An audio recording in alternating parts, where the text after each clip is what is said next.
Merhaba sevgili meslektaşlarım, arı severler, doğa severler. Bugünkü videomuzun konusu küçük bir arıyı bölme olabilir veyahut da kıştan yeni çıkmış bir arıyı hızlı bir şekilde nasıl güçlü hale getirir ve sezona yetiştiririzle alakalı bir video olacak.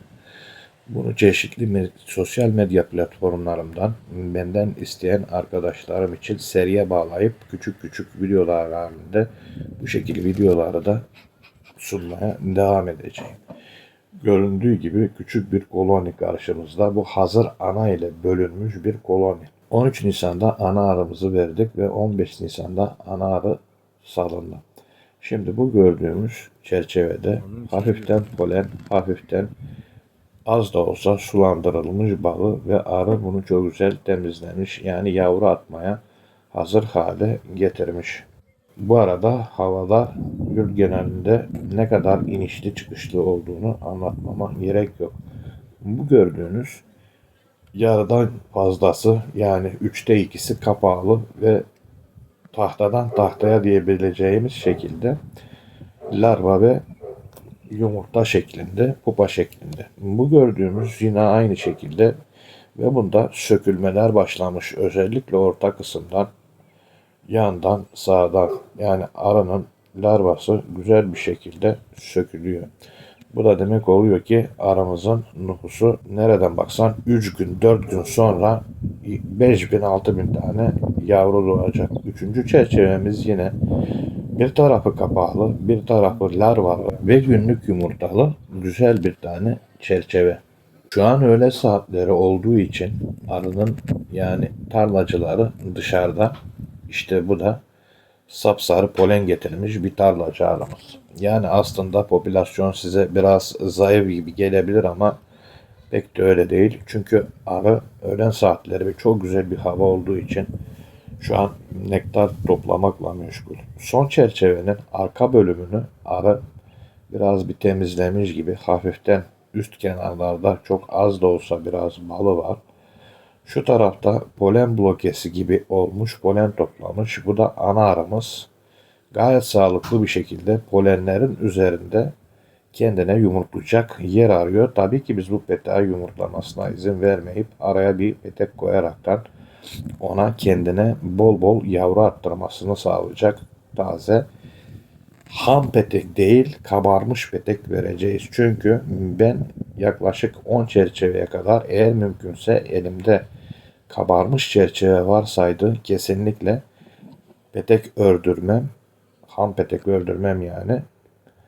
Bu şekilde kabarmış petekleri veririm ve ana arıya yavru sahası yumurtlamak için açmak çok önemli. Şimdi burada bunu koymakla birinci yavru sahasını açmış oldum. Hemen o az önce gördüğünüz çerçevenin karşı tarafına geçerek iki tane peteğe çalışarak bol bol yeri var. Bunun hemen arkasına bir tane daha az kabarmış. Şöyle az kabarmış da değil. Bayağı bir kabarmış yani. Geçen yıldan kalma tertemiz bir petek veriyorum. Bunun yine yavrunun bittiği yere tam ters tarafına bir tane daha bayağı bir kabartılmış peteği verdim. Ve gördüğünüz gibi bu 8'de oldu.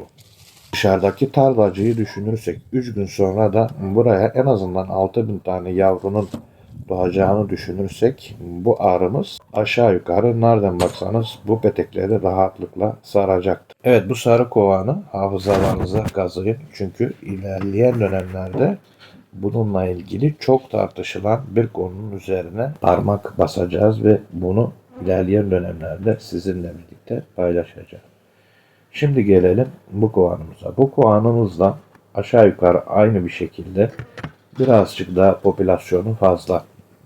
Gelelim şimdi neden ham petek vermeyip de kabarmış petekle devam ettiğime.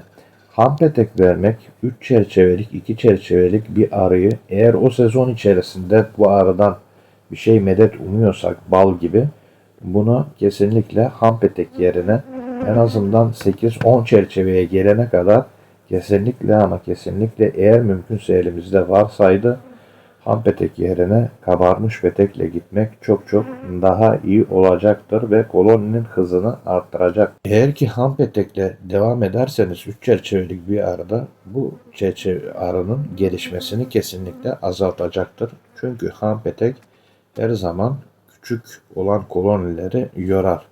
Şimdi geçelim bu kolonimize. Bu kolonimizin ilk çerçevesi sadece biraz balı vardı. Bu gördüğünüz gibi bu kolonimizin de yaklaşık 2 tane veya 3 tane kapağlısı var. Çözülmüş. Yani bazıları sökülmüş, bazılarına devam etmekte. Güzel bir şekilde boşalan yerlere ana arı yumurtayı basıyor. Yani larva kapağlı ve açık şeklinde devam ediyor. Bu arımızın da hızı gelişmesi gayet güzel. Buna yine aynı şekilde hazır petek vererekten yoluna devam ettireceğim ki koloni bir an önce 10 çerçeve popülasyona 5-6-7 çerçeve yavruya gelmesi için hazır petek kullanacağım ve ondan sonrasını da ham petek ördürebilirim. Peki bu arı hangi bala yetişecek derseniz size diyebilirim ki bu arı meşeye veyahut da güne bakan ayçiçeğine ve ondan sonraki sırada gelecek olan çam balına gayet sağlam 2 katlı bir şekilde giriş yapacak bir arı haline gelecektir. Bu peteğimizin de üst kesimlerinde biraz polen, orta kısmı güzel bir şekilde yavru, genellikle kapağlı çıkmak üzere ve pupa şeklinde. Şimdi bunun hemen kenarına elimizde bulunan, kovanın içinde bulunan peteğin bir tanesini girelim. Bununla birlikte aralıkta son bir peteğim daha var kabarmış. Zannedersem buna 3. peteği veremeyeceğim de 2 tane kabarmışla devam edecek. Bir dahaki gelişimde de bir petek daha kesinlikle atacağım. Solda gördüğünüz straforun arkasındaki çerçeve bir tane ham petek fakat kabarmamış ve parçalanmış bir şekilde. Buradan da şuruplu açarak da tam yavrunun başladığı yere yine bir tane çerçeve vererek bu kovanın işini bitiriyoruz.